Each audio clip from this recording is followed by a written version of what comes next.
purifie ton karma en silence.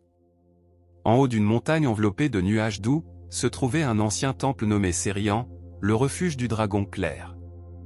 Son entrée était simple, une porte en bois sans ornement, 2 lanternes de pierre de chaque côté, et un sentier de gravier qui craquait sous les pas comme si la terre elle-même parlait. Là vivait le jeune moine Aki, dont le regard était pur comme un lac fraîchement dégelé, mais dont le cœur était embrumé par des culpabilités qu'il ne parvenait pas à comprendre. Il était arrivé au temple 3 ans auparavant, après une vie remplie d'erreurs, de blessures et de chemins sans direction.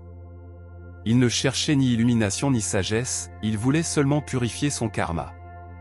Et comment purifier quelque chose qu'on ne voit pas, demanda-t-il un jour au vieux maître Janz, alors qu'ils balayaient ensemble les feuilles tombées du jardin zen.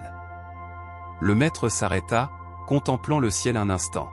« Vois-tu le vent quand il nettoie l'air » répondit-il d'une voix calme. « Pourtant, tu le sens sur ta peau et dans le silence qu'il laisse derrière lui. » Cette réponse resta suspendue dans la poitrine d'Aki, telle une graine encore sans terre. Chaque matin, avant l'aube, Aki se levait pour balayer les sentiers du temple. Non par ordre du maître, mais parce que quelque chose en lui sentait que ce geste simple répété en silence faisait partie d'une purification invisible. Il balayait non seulement les feuilles, mais aussi les pensées qui lui rappelaient ses fautes, la parole dite avec colère, le geste égoïste, l'indifférence face à la douleur d'autrui. Un jour, alors qu'il ramassait les dernières feuilles près de l'étang, il trouva un vieux pèlerin assis en position du lotus, regardant son reflet dans l'eau. Il avait les cheveux blancs, la tunique usée et les yeux comme des braises éteintes. « Tu balances très tôt » dit-il sans tourner la tête. « Que cherches-tu sous les feuilles » Aki resta silencieux quelques secondes, puis répondit. « Je ne cherche pas à trouver. J'essaie seulement d'effacer mes traces. » Le vieux sourit, mais pas moqueur, plutôt comme quelqu'un qui a entendu une vérité à moitié révélée. « Le karma ne s'efface pas comme des mots sur le sable, dit-il. Il se purifie comme on purifie l'âme, en rendant ce que tu as pris, en remerciant ce qui a fait mal, et en agissant comme si tu étais déjà libre. » Aki s'inclina en signe de respect, mais quand il releva les yeux, le vieil homme avait disparu. Depuis ce jour, quelque chose commença à changer. Le lendemain matin, Aki retourna à l'étang avec le sentiment que quelque chose l'Y attendait. Mais l'endroit était vide. Ni le vieux pèlerin, ni les feuilles tombées la veille n'étaient là. Il n'y avait que l'eau, qui reflétait le ciel comme un miroir sans fond. Les jours passèrent, et le visage du vieil homme revenait sans cesse à sa mémoire, tel un camp sans réponse. Aki commença à s'observer avec plus d'attention. Il remarqua que chaque pensée qui surgissait portait une intention, que ses gestes quotidiens étaient teintés des souvenirs du passé. Il découvrit que sa façon de servir le thé, de regarder le maître, d'écouter les oiseaux, n'était pas neutre, tout portait l'ombre ou la lumière de ses actions passées. Un après-midi, alors qu'il aidait les moines âgés à polir les statues de Bouddha dans le pavillon intérieur, Aki demanda. « Maître Janz, comment savoir si l'on purifie vraiment son karma ou si l'on se contente de le répéter ?» Le vieux moine ne répondit pas tout de suite. Il finit de nettoyer le front de la statue, puis, sans regarder Aki, dit « Quand tu nettoies avec colère, tu salis. Quand tu nettoies avec culpabilité, tu accumules. Ce n'est que lorsque tu nettoies avec compréhension, que tu purifies vraiment. » Aki hocha la tête, bien que cette phrase résonnât en lui comme un gong lointain, dont l'écho restait encore mystérieux. Cette nuit-là, alors qu'il marchait seul dans le jardin, il pensa à toutes les fois où il avait agi en espérant être pardonné, comme si l'univers tenait une liste de ses erreurs. Peut-être, se dit-il, le karma n'est pas une condamnation, mais une opportunité de revoir avec d'autres yeux ce que l'on a fait autrefois sans conscience. Arrivé dans sa chambre, il posa le balai contre le mur et alluma une petite lampe à huile. Il s'assit en silence, sans prier, sans méditer. Juste en observant. Et dans ce silence, pour la première fois, il ne se sentit pas coupable. Juste humain. Les jours commencèrent à s'écouler comme le ruisseau de la vallée, sans hâte, sans intention, sans obstacle. Aki poursuivait sa routine de tâches simples: balayer, servir le thé, prendre soin du jardin de pierre, mais quelque chose dans sa manière de faire avait changé. Il ne le faisait plus pour purifier son karma, mais comme si l'acte lui-même suffisait. Comme si chaque instant bien vécu effaçait, de lui-même, un écho du passé. Un matin, de retour de la forêt où il avait coupé du bois, il trouva le maître Jean observant le vent jouer avec les drapeaux de prière suspendus dans le corridor. Il ne dit rien pendant longtemps. Il regardait simplement, comme s'il pouvait lire l'air. « Aki, dit-il enfin, sans tourner la tête, sais-tu ce qui porte plus de karma qu'une mauvaise action ? Quoi donc, maître ? Une bonne action faite par peur. » Aki fronça les sourcils. « Même si c'est pour faire le bien ?» Jean se retourna alors, et son regard était plus tranchant qu'une lame de katana. « L'univers n'écoute pas tes gestes. Il écoute la racine de tes gestes. » Aki resta silencieux. Il comprit alors que purifier son karma ne signifiait pas agir bien par désir de rédemption, mais vivre avec intégrité, sans se cacher derrière les apparences. Il ne suffisait pas de paraître paisible, il fallait l'être. Il ne suffisait pas d'éviter les erreurs, il fallait les comprendre. Cette nuit-là, dans la petite chambre où il dormait, il alluma une bougie devant l'autel. Il ne demanda pas pardon. Il ne demanda rien. Il s'inclina simplement, profondément, comme si son âme faisait une révérence au temps. Puis il sortit dans la cour, saisit le balai et commença à balayer, bien qu'il n'y eût pas une seule feuille sur le sol. Au fil des jours, les autres moines commencèrent à remarquer qu'Aki ne se mouvait plus comme avant. Non pas par fatigue, mais par légèreté. Sa démarche était sereine, ses silences plus longs, et son sourire n'était plus un masque cachant la douleur, mais une brise qui effleurait le visage des autres sans rien attendre en retour. Un après-midi, alors qu'il nettoyait les marches du temple, le maître Jean l'appela. Il l'attendait dans la salle des sutras, assis devant une table basse où brûlait un encens en spirale, diffusant dans l'air une fragrance douce de santal. « Je vais te confier une tâche différente, dit le vieux maître. Tu descendras au village chaque semaine pour aider le forgeron. » Son dos ne supporte plus le poids de l'enclume. Aki cligna des yeux, surpris. « Et quitter le temple ? Le karma ne se purifie pas ici, répondit Jean en frappant légèrement le sol avec son bâton. Ici, tu apprends seulement à reconnaître la poussière.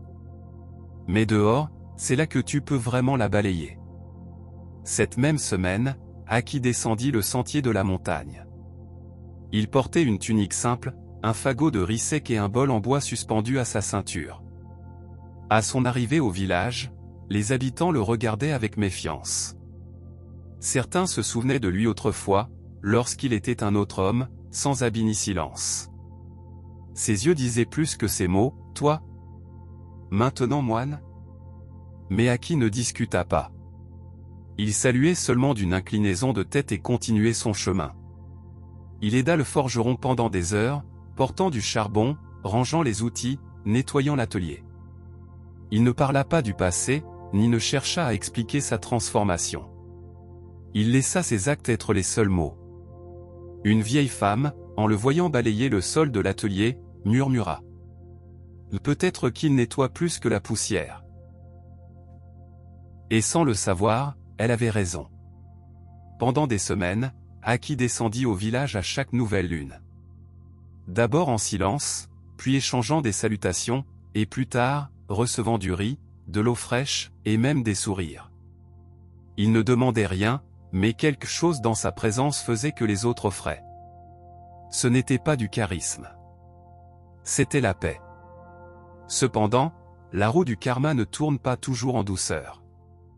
Un après-midi nuageux, alors qu'il balayait l'entrée de l'atelier, une silhouette s'arrêta devant lui. Un homme d'âge moyen, visage dur, mâchoire serrée. Il portait une cicatrice sur la pommette gauche, et son regard était une lame affûtée gardée pendant des années. « Aki » dit-il sans détour. Le jeune moine leva les yeux. Son corps se tendit un instant, puis il inclina la tête en signe de reconnaissance. « Kenji. » L'homme ne répondit pas. Il le regarda comme s'il voyait une ombre ancienne qui ne finissait pas de disparaître. « Tu viens aussi balayer ce que tu as fait. » Aki posa le balai de côté. Non par défense, mais par respect. Je ne suis pas venu effacer, Kenji, répondit-il doucement. Je suis venu pour ne pas répéter. Kenji serra les poings. Le passé vibrait entre eux comme un tambour sourd. Autrefois, Aki et lui furent amis, presque frères, jusqu'à ce qu'une trahison les sépare. Aki avait pris ce qui ne lui appartenait pas, la confiance de Kenji. Et la douleur de cela ne s'était pas éteinte. Les mots ne changent pas ce qui est fait, dit Kenji d'une voix amère. Non, répondit Aki. Mais ils peuvent préparer le cœur à ce qui reste à faire. Kenji le regarda en silence. Puis il s'en alla, ne laissant derrière lui que le bruit de ses pas sur la terre humide. Aki reprit le balai. Mais cette fois, chaque mouvement était différent. Comme s'il balayait non seulement le sol, mais les dernières couches d'orgueil qu'il habitait encore. Cette nuit-là, en revenant au temple, le maître Jans l'attendait près de la lanterne de pierre. « Tu balances avec plus de force aujourd'hui » demanda-t-il d'un ton léger. « Avec plus de vérité » répondit Aki. Et pour la première fois, il ne ressentit pas le besoin de se racheter. Juste de marcher, pas à pas, vers la clarté. Les jours qui suivirent la rencontre avec Kenji furent remplis d'un silence intérieur. Pas le silence confortable du temple, mais un silence plus profond, celui qui s'installe lorsque l'âme sait qu'il y a encore quelque chose à dire ou à faire, mais que les mots ne suffisent pas encore. Aki continua ses tâches sans changer son rythme extérieur. Mais à l'intérieur, il sentait qu'une porte s'était entr'ouverte. Le passé n'était plus un fantôme, c'était une responsabilité vivante. Une nuit, alors que la brume dormait encore sur les champs, Aki descendit au village portant un petit paquet enveloppé dans un tissu. Il ne le fit pas par impulsion, mais après de nombreuses nuits passées devant la lampe à huile, ressentant dans sa poitrine le poids subtil d'une dette non réglée. Il chercha Kenji, et le trouva réparant une clôture près de la rivière. Il ne parla pas tout de suite. Il s'inclina et offrit le paquet des deux mains. À l'intérieur se trouvait un objet qu'Aki avait autrefois pris sans permission, un couteau de forge familial, un héritage précieux qu'il avait vendu des années auparavant pour survivre. Il avait passé beaucoup de temps à le rechercher sur les marchés, et maintenant il le rendait, sans un mot. Kenji le regarda avec un mélange de surprise et de perplexité. Il prit le paquet, l'ouvrit, et ses yeux s'assombrirent comme l'eau avant la tempête. Mais il ne dit rien. Il respira simplement profondément.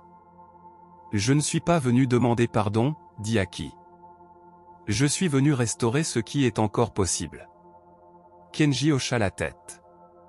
Pas avec gratitude ni émotion. Juste avec humanité. Aki fit demi-tour et s'en alla, sans attendre d'absolution. Le pardon, comprenait-il maintenant, n'était pas quelque chose que l'on pouvait exiger. C'était comme le soleil, il vient lorsque le temps et la terre sont prêts à le recevoir. Cette nuit-là, alors qu'il balayait le jardin du temple sous la lumière d'une lune croissante, Aki sentit que quelque chose en lui avait été lavé. Pas par l'eau. Pas par le feu. Mais par des actes silencieux, nés d'un cœur qui n'a plus besoin de se justifier. Jans, depuis le seuil du pavillon, l'observait dans la pénombre. « Que as-tu balayé aujourd'hui, Aki ?» Le jeune moine sourit doucement. « Juste de la poussière. » Mais à l'intérieur, il y a plus d'espace pour respirer. La saison changea. Les feuilles commencèrent à prendre une teinte ocre, et le vent balayait le temple avant que quiconque ne le fasse. Aki observait comment les arbres laissaient tomber ce dont ils n'avaient plus besoin, sans s'accrocher, sans pleurer. Il comprit que l'univers aussi nettoie, dès lors qu'on cesse de résister. Il ne descendait plus au village par obligation, mais comme une part de son chemin. Il aidait à tout ce qui était nécessaire, sans attendre de reconnaissance. Il était un parmi les autres. Son silence avait cessé d'être un refuge, pour devenir une forme d'écoute. Il ne répondait plus avec des mots. Il répondait par la présence. Un après-midi, alors qu'il ramassait du bois dans la forêt, il croisa Kenji à nouveau. Cette fois, l'homme n'avait plus d'ombre dans les yeux. La clôture ne tombe plus, dit-il avec un demi-sourire. Alors tu n'as plus besoin de clous, répondit Aki d'un ton amical. Ils marchèrent ensemble un moment. Ils ne parlèrent pas du passé. Ce n'était pas nécessaire. C'était comme si, en marchant côte à côte, ils scellaient une vérité sans nom, quelque chose s'était clos. Non par des discours ni des promesses, mais par des actes vécus depuis le présent. De retour au temple, le maître Jans l'attendait assis près de l'étang, contemplant comment l'eau reflétait les nuages qui traversaient sans s'arrêter. « Aki, dit-il, as-tu déjà purifié ton karma ?» Le jeune moine sourit. « Je ne sais pas, maître. Mais il ne me poursuit plus. » Jans acquiesça avec tendresse. « Alors peut-être que ce n'est plus du karma, juste de l'expérience. » Aki s'assit à côté de lui. Aucun ne parla. Ils observèrent simplement le reflet du ciel dans l'eau. Et pendant longtemps, il n'y eut ni maître ni disciple, ni culpabilité ni rédemption. Juste deux êtres humains partageant l'instant comme on partage une gorgée de thé. L'hiver arriva avec son manteau blanc, silencieux comme un enseignement qui n'a plus besoin de mots.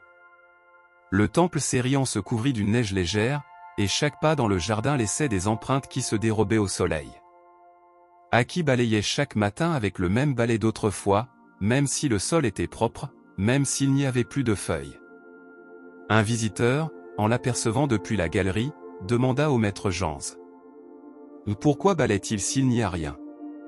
Le maître sourit, comme s'il entendait une question ancienne dans une voix nouvelle.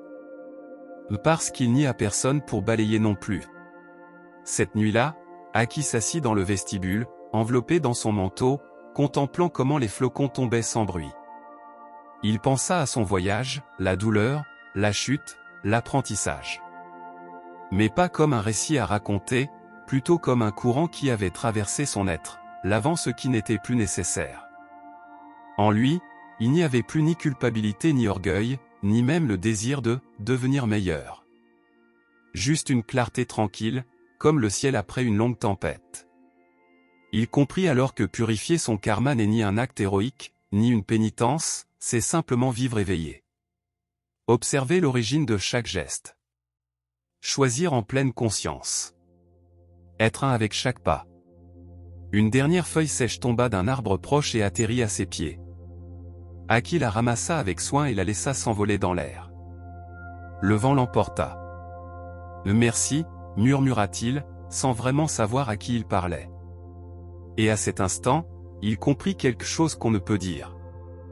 Nous ne sommes pas ce que nous avons fait, ni ce que nous ferons, mais la manière dont nous sommes avec ce que nous sommes maintenant. Il ferma les yeux et respira profondément. Et le monde, un instant, sembla expirer avec lui.